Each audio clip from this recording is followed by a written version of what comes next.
L-ewwel qari. Qari mill-ktieb tal-Ġenesi. F'dak iż-żmien il-mulej ħareġ lill-Abram il-barra u qallu ħares sewwa lejn is-smawiet u għodd il-kwiekeb jekk għandek ħila tgħoddhom. U żied jgħidlu hekk qed ikun nislek. U Abram emmen fil-mulej u dan għaddulu b'ġustizzja.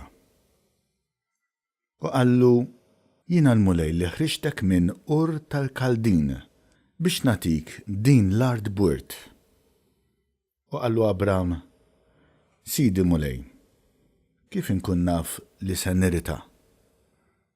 U jieġbu, ħud li oġla ta' 3 snin, moza ta' 3 snin, muntun ta' 3 snin, gamjema u ħamjema. U ħadlu dawn kollha u qasamhom minn nofs u kull nofs qiegħdu bis-swit l-ieħor. Imma l-asafar ma qasamhomx. U niżlu l-asafar tal-priża għal fuq l-iġsma mejtin. Imma Abram gerrexhom lura. Ju niżla x-xemx, waqa' fuq Abram nas qawwi. U waqgħu fuqu biża' u dalma kbira. Meta x-xemx kienet niżlet u kien dalam, kien nur idaħħan u l-sin nar iżiġġ qasmu minn bejn il-bċejjeċ tal-laħam. Dakinhar il-mulej għamel patt ma' Abram u qallu lil nislek natik din l-art, mix-xmara tal-Eġittu sa xmara kbira, ix-xmara ta' Ewfrat. Il-kelma tal-mulej.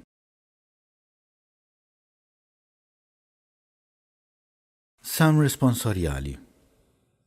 Il-mulej id-dawl u s-salvazzjoni tiegħi. Il-mulej id-dawl u s-salvazzjoni tiegħi minn min għandi nibża. Il-mulej u l-ken tiegħi u d-dimmin għandi nitwerwer. Il-mulej id-dawl u s-salvazzjoni tiegħi.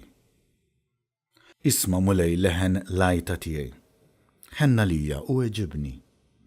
Ejja qed f'qalbi, fittex il-wiċċi. Jien wiċċek infittex mulej. Il-mulej u d-dawl u s-salvazzjoni tiegħi.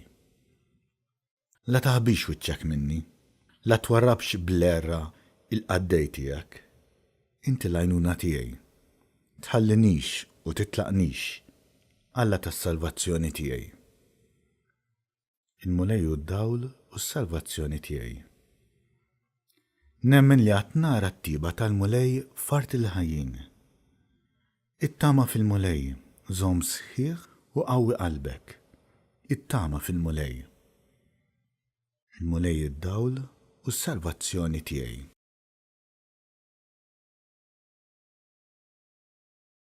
It-tieni qari. Qari mill-ittra ta' San Pawl Apostlu lill-Filippin.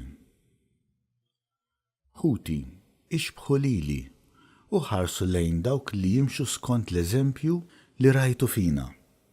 Għaliex hawn ħafna dan għedtulkom bosta drabi, immissa intennjulkom bid-dmuħ f'għajnejja li jġibu ruhom bħal edewwa tas-salib ta' Kristu.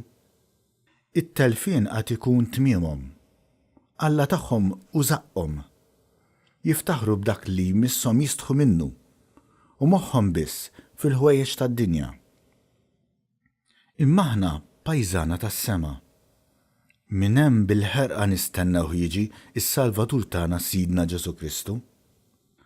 Huwa trid ibidlilna l-ġisem imsejken tagħna fis-sura tal-ġisem glorjuż tiegħu bil-qawwa tas-seta li għandu li jġib kollox taħtu. Għalhekk intom ħuti li intom l-għoża u x-xewqa tiegħi, ferħ u kuruna tiegħi, żommu sħiħ fil-mulej, maħbubin tiegħi. Il-kelma tal-mulej.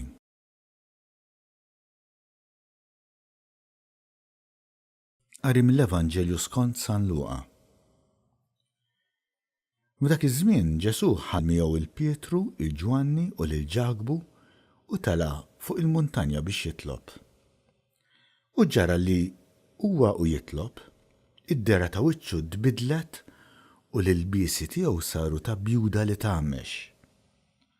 U kien hemm żewġ tirġiel jitħattu miegħu, Mosè u Elija, li deru fil-glorja jitħattu fuq it-tmiem ta' ħajtu li kellu jseħħ f'Ġerusalemm. Pietru u sħabu kienu mejtin binas, imma baqgħu imqajmin sewwa u raw il-glorja tiegħu u ż-żewġ tirġiel li kienu miegħu. X'in dawn it-tnejn kienu se jinfirdu minnu, Pietru qal lil Ġesu: Mallem, kemm hu sew li aħna hawn. Ħantellgħu tliet tinet, waħda għalik, waħda għal Mosè u waħda għal Elija. Ma kienx jaf x'inhu jgħid. Waqt li kien qiegħed jgħid dan, ġiet sħaba u għattietom. Huma beżgħu kif daħlu fis-sħaba. U minn ġo sħaba nstema' leħen jgħid: Dan hu ibni l-maħtur, isimgħu lilu. Malli nstema' l-leħen, Ġesu sab ruħu waħdu. Huma żammew iskiet u għal dawk il-jiem ma qalu xejn lil ħadd minn dak li kienu raw. Il-kelma tal-Mulej.